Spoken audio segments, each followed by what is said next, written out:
Pour continuer dans votre parcours, vous vous êtes intéressé à la pensée védique, à un auteur majeur, Aurobindo. En quoi cette philosophie vous a-t-elle influencé?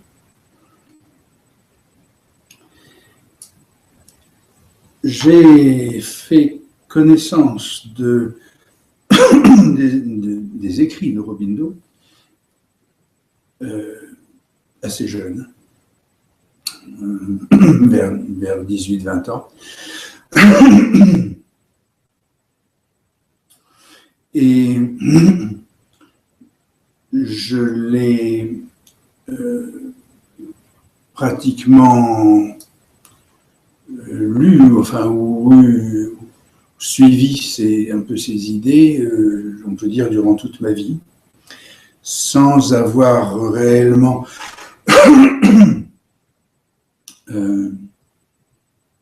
participé à des groupes d'Aurobindiens ou de mouvements, simplement par la lecture, et sachant ou estimant, et puis ça a été vérifié avec le petit nombre de tests que j'ai fait, mais sachant que le fait d'estimer que le supramental dont Aurobindo parle, que ce supramental, c'est l'intelligence artificielle, allait être quelque chose de beaucoup trop, enfin de révoltant ou d'inadmissible pour les Aurobindiens, tandis que rares sont les gens d'intelligence artificielle mais ils existent, qui font de la méditation, hein, évidemment, et surtout celle d'Aurobindo. Et puis, mais quant aux psychanalystes, troisièmement, il n'y avait pas beaucoup d'espoir de communication à ce propos avec eux. Et alors, Aurobindo, en deux mots, pourquoi est-ce qu'il m'a intéressé? Pourquoi est-ce que je pense que cette notion du supramental est celle de l'intelligence, enfin, on va dire de la cybernétique? C'est parce que Aurobindo est né dans une Inde anglaise. Il a très jeune, petit enfant, il a été en Angleterre jusqu'à sa majorité, jusqu'à sa maturité, et il n'est revenu en Inde qu'au moment de la Révolution. Et si on veut se faire une idée pour le comparer dans l'ancienneté, c'est l'histoire de Thésée un peu, qui va à Minos et qui revient sur Athènes. Là, c'est cet homme qui va être révolutionnaire, qui va participer à la libération de l'Inde, mais ceci voulant dire, indiquant que Aurobindo est finalement presque plus occidental qu'il n'était indien. Donc il a vraiment une compréhension large des cultures européennes et asiatiques, occidentales et orientales. Et il est devenu traducteur, théoricien, un des grands philosophes. Après avoir été un des politiciens de l'Inde, il a continué à être politicien, mais en tant que philosophe, en tant que pratiquant du yoga. Et il a annoncé à un certain moment où il a estimé qu'il pouvait lire à travers les Védas, qui sont une espèce comme la Bible chez nous, chez nous, autour de la Méditerranée. Il lisait dans les Védas, il interprétait les Védas comme une espèce d'annonce, de prophétie d'un état de développement mental de l'humanité qui se produirait à un certain terme. Il a appelé ça le supramental. C'était vers le milieu du XXe siècle, c'est-à-dire que c'était au moment où la cybernétique commençait. Et donc, à partir de là, j'ai pensé que il y avait dans ce discours, dans cette analyse d'une civilisation très ancienne, il y avait une espèce de documentation ou une espèce de propos qui devait s'appliquer, devait correspondre à ce qui arrivait de nos jours, à savoir donc l'intelligence artificielle. Donc, c'est ce qui vous a motivé pour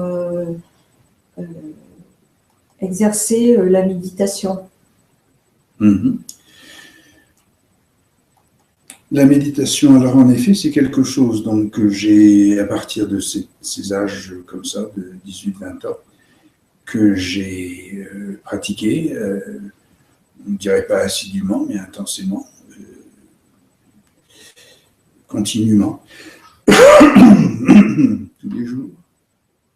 Et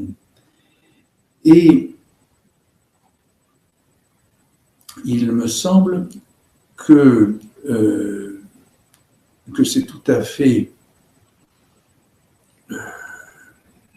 affilié, tout à fait parent, homogène, coordonné à la psychanalyse, qui est une variation ou une modalité, un mode de la méditation.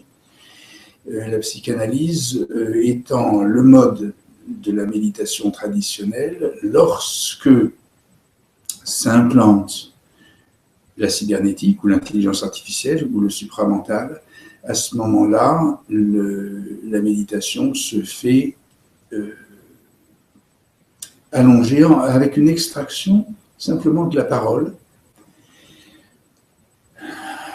On sait que ça vient de l'hypnose, de même qu'il y a des analogies entre la transe yogi et l'hypnose. Au XXe siècle, en présence, dans une société qui commence à être infusée par la cybernétique, c'est dans cette conjonction d'un écoutant et on va dire, ce sont deux méditants en quelque sorte qui exécutent cette modalité de méditation. Et du coup, est-ce que vous faites une analogie entre Aurobindo et votre façon de vivre, votre philosophie?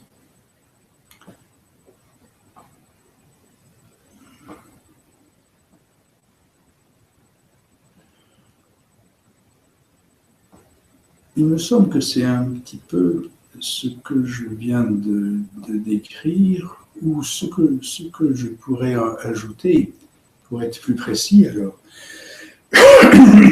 Excusez-moi.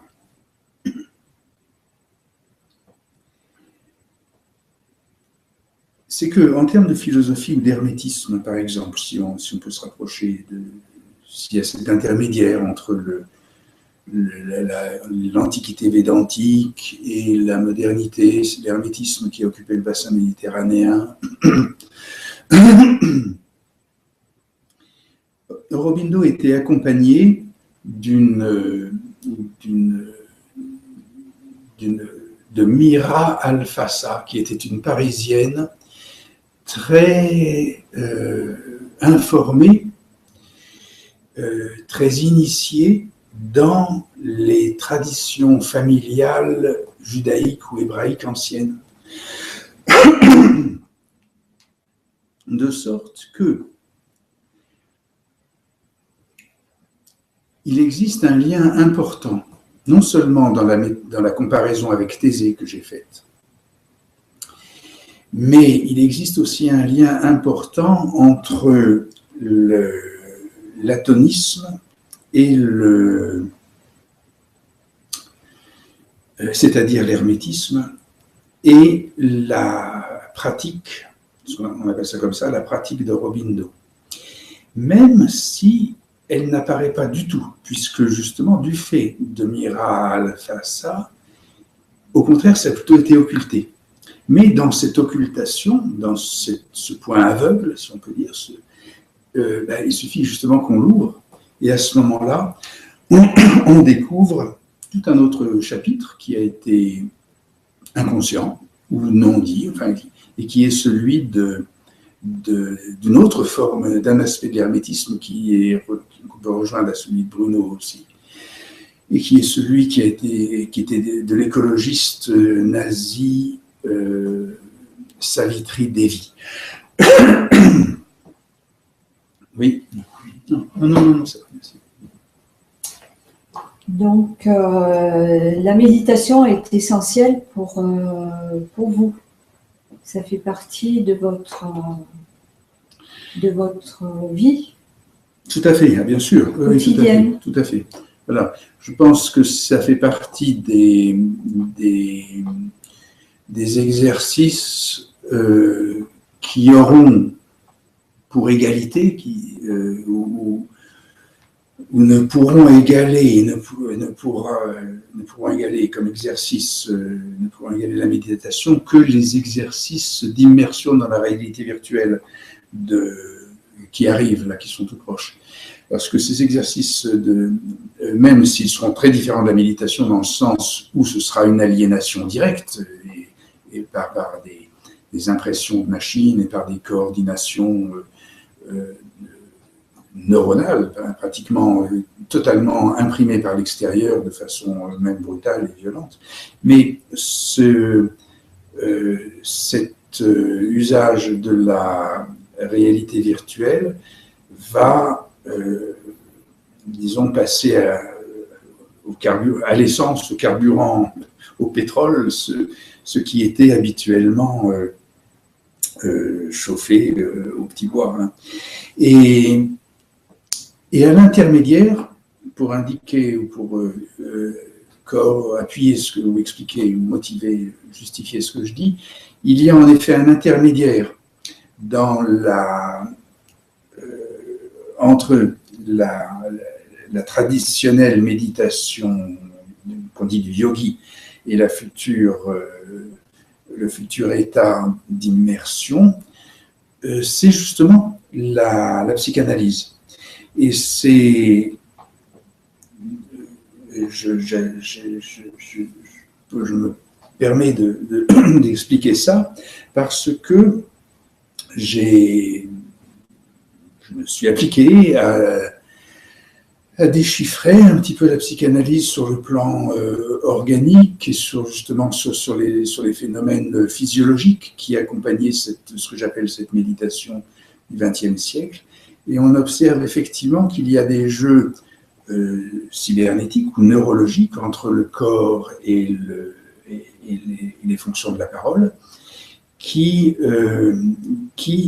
donnent qui décrivent la mécanique, si on peut dire, de cette méditation. Et je lui ai donné un chiffre, d'ailleurs une formule, j'appelle ça le D2V, alors les techniciens pourront s'y référer, mais le fait de pouvoir décoder la méditation freudienne livre les clés qui ouvrent aussi une explication donc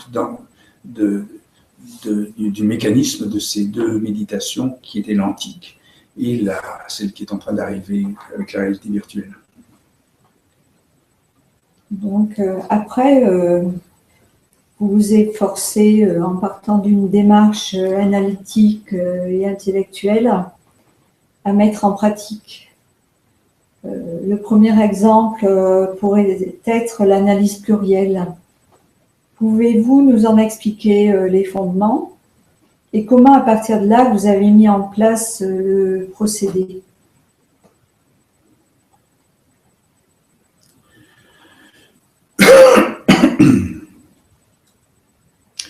On va faire un lien, avant cette explication, l'analyse plurielle va sembler très très détachée de cette affaire de méditation et de yoga. Mais on peut en faire un lien si on note d'entrée que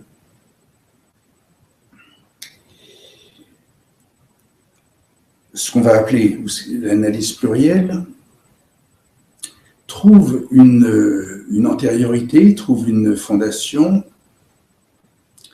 dans le moment hellénique de la mer Égée, c'est-à-dire Athènes, c'est-à-dire ce qu'on appelle le début de la démocratie dans notre vocabulaire actuel. Enfin, et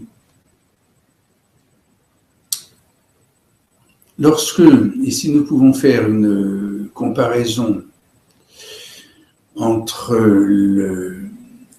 la carrière ou le mouvement, l'épisode d'Aurobindo avec celui de Thésée, c'est-à-dire qu'Aurobindo fonde quelque chose qui est une espèce de réédition, de répétition de la fondation d'Athènes. Et par conséquent, on va trouver une analogie dans cette répétition avec ce qui avait occupé la fondation d'Athènes en termes sociologiques. Cette sociologie, on peut l'attribuer à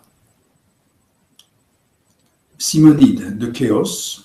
On parle de Périclès, on parle de Socrate, on parle de Platon. Ce sont à des époques différentes, dans le petit nombre de siècles de cet épisode athénien. Et au début, à la fondation, il y a par exemple donc Simonide, qui est le théoricien de la mémoire. Et de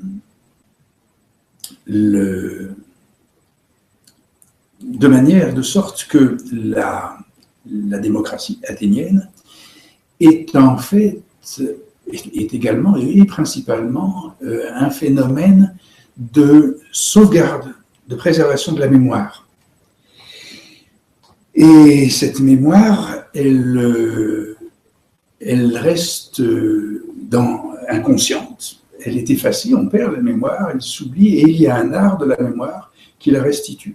Et la démocratie athénienne restitue une mémoire oubliée. Cependant, elle leur a pris son temps pour restituer cette mémoire. Et elle leur a pris justement le temps du début d'Athènes, qui n'a pas récupéré complètement la mémoire. Elle se termine quand elle revient en Égypte pour essayer de restaurer tout l'ensemble du bassin méditerranéen, après quand elle se déplace à Rome.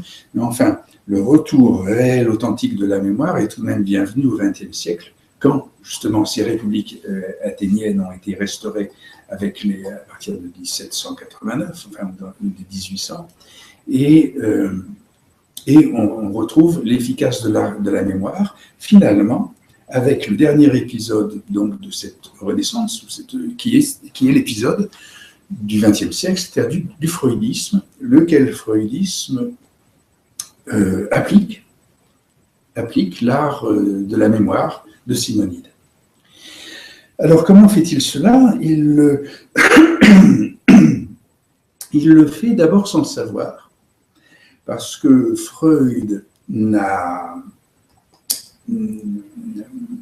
principalement fait que des analyses individuelles, ou a établi une méthode de méditation ou d'analyse individuelle, mais il a déjà tout de suite, immédiatement, senti et souffert du fait qu'il manquait, qu'il ratait ou qu'il n'atteignait pas la rive de la psychologie collective, comme on dit.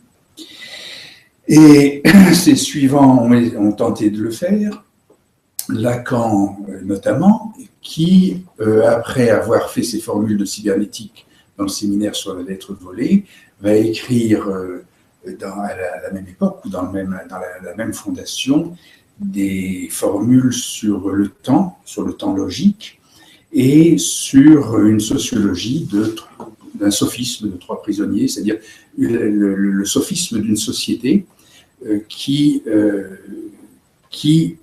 accueillerait la psychanalyse. Mais Lacan n'a pas été beaucoup plus loin, il n'a pas accompli le franchissement, il n'a pas atteint la rive de la psychologie collective. Mais elle a pu être atteinte à ce que j'ai appelé la troisième génération, grâce à Verdiglione, qui lui l'affirmait, et me permettant d'oser dire que cette troisième génération s'exerçait aussi par la façon dont j'en faisais la promotion. Et ça s'est appelé la psychanalyse plurielle. Verdiglione appelait ça le chiffrage. Et disons que en gémeaux ou en jumeaux avec Verdiglione, ce que je faisais était le déchiffrage. Alors c'est une évolution de la psychanalyse, qu'on appelle la psychanalyse plurielle, qui est cette maturité de la psychanalyse freudienne, d'abord individuelle, qui souhaite devenir collective, qui est instrumentée par les formules du lacanisme et qui aboutit effectivement donc à cette opération collective qui est la réédition, la reconstitution, le rétablissement intégral de l'art de la mémoire initialisé par Thésée il y a quelques milliers d'années, enfin de nombreux siècles. Et vous avez donc créé une association qui s'appelle UNFP. Pouvez-vous nous en dire quelques mots? Quel était son but ou son mode de fonctionnement? Je l'ai faite pousser par les événements.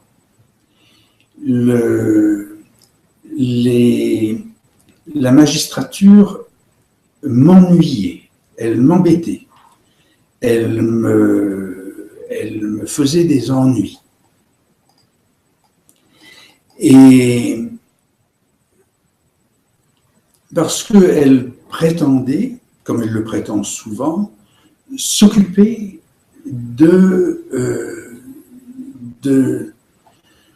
s'occuper de ma famille, de ma vie familiale, de ma vie privée et des relations que j'entretiens avec mes proches, avec mon enfant. Et il venait se mêler de ses affaires et cette magistrature et ces magistrats venaient se mêler de ses affaires et faire une espèce de chantage. Si je n'obéissais pas dans mon comportement familial et dans ce qu'on appelle mes règles de conscience, si je n'obéissais pas à leurs ordres, à leurs directives, ils m'empêchaient de vivre ou de travailler, ils me prenaient mon argent et puis comme ça, ils m'empêchaient de travailler. Donc, je n'ai pas voulu les contrarier et j'ai arrêté de travailler. Mais évidemment, l'inconscient continue à travailler, c'est-à-dire qu'à ce moment-là, il y a une association qui s'est mise en route. Et cette association, elle était, du fait qu'elle avait pour psychanalyste quelqu'un d'exclu, elle devenait une fonction psychanalytique. Alors, ce qui s'est passé, c'est que ce psychanalyste hors champ, exclu, banni, paria, invitait un par un des gens à venir faire une séance. Et c'est cette séance-là que ça a réédité l'art de la mémoire de Simonide. Dans l'art de la mémoire de Simonide, il y a un chaos, puisque c'est Simonide de chaos ou de chaos, il y a un chaos par une société de surveillance dirigée par un tyran qui s'appelle Scopas, qui est la pulsion scopique. Et deux par deux, enfin, des membres de cette société sont extraits Alors, soit ils sont extraits par des Gémeaux qui s'appellent Castor et Pollux, soit ils sont extraits, c'est Simonide lui-même qui sort. Mais alors on peut dire, ou comme on le voyait avec Verdiglione dans son chiffrage, mais comme on le voyait dans tous les cabinets de psychanalyse, effectivement, on avait l'impression que c'était ça qui se passait en masse, cette fois-ci, sans définir spécifiquement une association, mais les gens qui allaient en analyse, naturellement, sortaient de la société pour s'isoler dans un cabinet privé avec justement ces deux, ce qu'on appelle ça des dioscures, enfin, s'isoler en dioscures, c'est-à-dire en Castor et Pollux, et sortaient de la société. La seule différence qu'il y avait, ou la particularité qu'il y a eu avec une FP, et c'est pour ça qu'elle a pu s'appeler, prendre le titre d'une fonction psychanalytique, c'est qu'elle le faisait en connaissance de cause. Et habituellement, sauf ceux qui ont été justement bannis, exclus, mais les psychanalystes, généralement, sont des bien-pensants. Et quand on les appelait des béatitudes, enfin ce genre d'extracteurs qui sont en fait des endormisseurs ou qui sortent pour l'endormissoir de l'hypnose collective. Mais à partir du moment où il y a eu l'identification, l'interprétation et le déchiffrage, effectivement, de l'art de la mémoire, à ce moment-là, la fonction a été faite en conscience et c'était ce qu'on appelait une FP, une fonction psychanalytique qui était le berceau, l'endroit où se pratiquait l'analyse plurielle, cette extraction-là. Donc c'est un art de la mémoire qui devient en quelque sorte collectif, pluriel. Oui. À l'inverse ou en complémentarité d'une analyse entre le psychanalyste et l'analysant. Oui. Donc, est-ce que vous pensez que ce procédé d'analyse plurielle pourrait ou peut faire avancer l'écologie dans la société? L'abandon des agressivités, la connaissance plus grande de son voisin ou de la personne avec qui l'on travaille, etc. Est-ce que vous avez vu, dans le cadre de votre pratique, des améliorations au niveau des personnes qui pratiquaient cette analyse plurielle? Ça s'est vu à plusieurs niveaux ou dans plusieurs aspects. D'abord, les preuves manifestes, un peu monumentales, de l'opération de mémoire ont été établies par les années de pratique d'une fonction psychanalytique, puisque c'est là où a été retrouvée la mémoire de la scène primitive d'Akhenaton. C'est là où a même été retrouvée la mémoire de sa mémoire, puisque une FP a pu se reconnaître dans son origine simonidienne, dans l'art de la mémoire. Et dans l'ordre de ce que vous appelez l'écologie, les preuves sont encore à faire parce que si l'écologie va beaucoup mieux, une FP n'y a pas encore participé. De toute façon, la question ne se pose pas puisque l'écologie ne va pas beaucoup mieux. Donc, on peut dire dans les deux cas qu'on ne sait pas si une FP participe de l'écologie. En théorie, oui. Troisièmement, elle participe de la société de l'amitié, de l'harmonie sociale.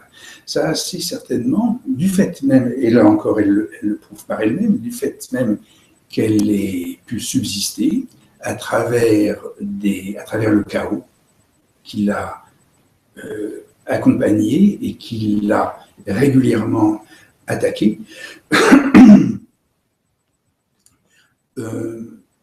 Pratiquement tous les gens, tous les membres, tous les participants, enfin toutes les personnes qui ont pratiqué l'analyse plurielle ont reconnu entre eux le développement d'un lien social de bonne qualité, d'amitié, si on peut dire, et de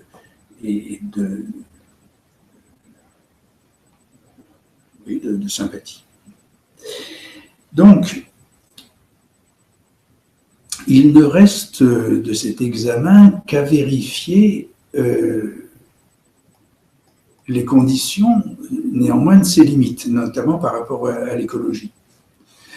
On va dire aussi le fait probablement que cette dynamique d'une FP n'a pas hissé, élevé ou motivé ses participants jusqu'à la cybernétique. Ça, nous allons voir que autant avec la réalité virtuelle, avec les avatars ou la génétique, qu'avec la démocratisation instrumentée par les machines, les membres analysants d'une fonction psychanalytique n'ont pas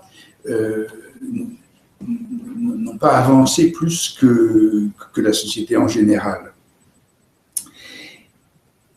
Simplement, ce que l'on peut noter,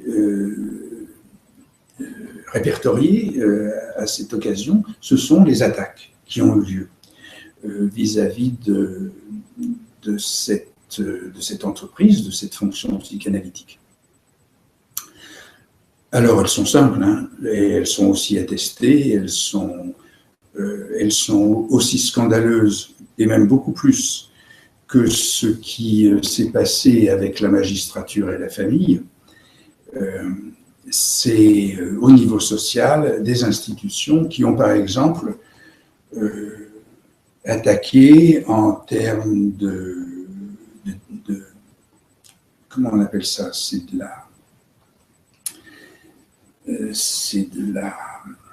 la calomnie et donc en désignant une FP comme une secte, par exemple. Ce qui est complètement, on peut dire, c'est vraiment débile. Hein, d'abord, c'est ne rien y comprendre, mais en plus, c'est d'attaquer de façon extrêmement vicieuse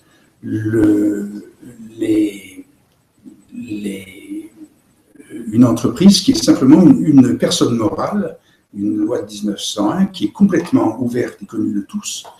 Et alors, évidemment, quand des attaques vicieuses ont lieu sur un petit groupe de gens qui sont si innocents, les innocents n'aiment pas le vice, alors ils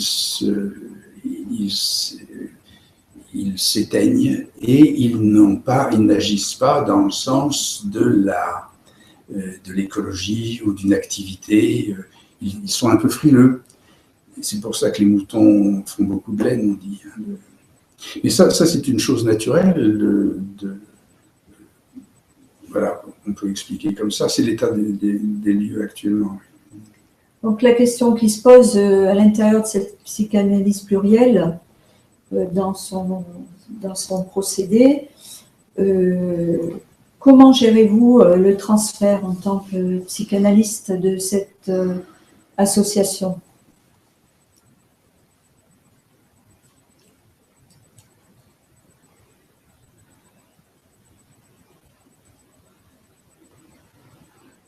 Il y a beaucoup de choses à dire sur le transfert.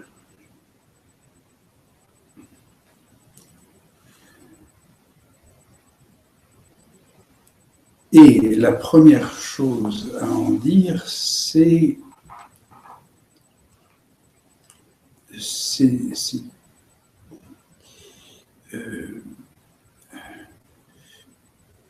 du domaine de son aspect, ce qui relève de son aspect néfaste. Il me semble bon de dire ça a priori. Le fait que je commence comme ça pourrait permettre aux gens qui accusent, ou qui décrivent une FP comme une secte, de dire justement qu'ils commencent aussi par les aspects néfastes. Donc je le ferai de la même manière. Le transfert est une névrose, c'est une maladie. Et ça a été défini, établi comme ça à l'origine. Et c'était aussi à une époque où on découvrait les vaccins. Donc on découvrait que quand on injectait une maladie, ça permettait d'opérer une défense contre cette maladie. Donc on s'est dit qu'on allait faire une petite névrose inoffensive, comme un vaccin, une maladie inoffensive, et ça allait pouvoir guérir des grandes maladies d'aliénation. Malheureusement, ça n'a pas semblé réussir du tout, parce que on a vu qu'au contraire, ce transfert en masse avait été employé par le neveu de Freud pour faire la grande propagande et le grand consumérisme du capitalisme. Et donc là, le vaccin n'a vraiment pas été efficace. On peut aussi préciser aussi pourquoi est-ce que c'était l'emploi du transfert n'est peut-être pas une très bonne idée. Et ça, disons que il peut être utile de faire référence à un psychanalyste extravagant, mais de la même qualité qu'un Wilhelm Reich, qu'un Grodek. Il s'agit de Silvio Fanti, qui estime que le psychisme et que le soin de l'analyse psychique, c'est une affaire qui se règle entre l'être psychique, entre le moi, et le vide cosmique, le vide de l'espace que les physiciens quantiques aujourd'hui mettent en évidence par leurs formules et certaines de leurs expériences. Et donc l'être humain, la personne humaine, a directement affaire avec cette dimension-là. De même que nous avons directement affaire avec les forces de gravité, par exemple, qui sont des manifestations un peu plus grossières de l'expression fondamentale du rapport avec le vide quantique. Et donc Fanti a assez fait pour que l'on puisse se référer à lui, il l'a très bien fait, et il montre bien que si la psychanalyse est réellement une affaire de ce domaine de la physique, avec le temps quantique, ce qu'on appelle le transfert ne fait vraiment partie que de quelque chose d'extrêmement secondaire et superficiel, ou disons d'un habillage. Alors effectivement, c'est important de s'attaquer à l'habillage si on veut déshabiller une nature. Mais le fait de s'y attarder ou de ne considérer que cela, ça devient une perversion d'exhibitionnisme ou de voyeurisme, ou bien de striptease ou de choses comme ça, qui n'a plus grand-chose à voir avec l'essentiel de la psychanalyse.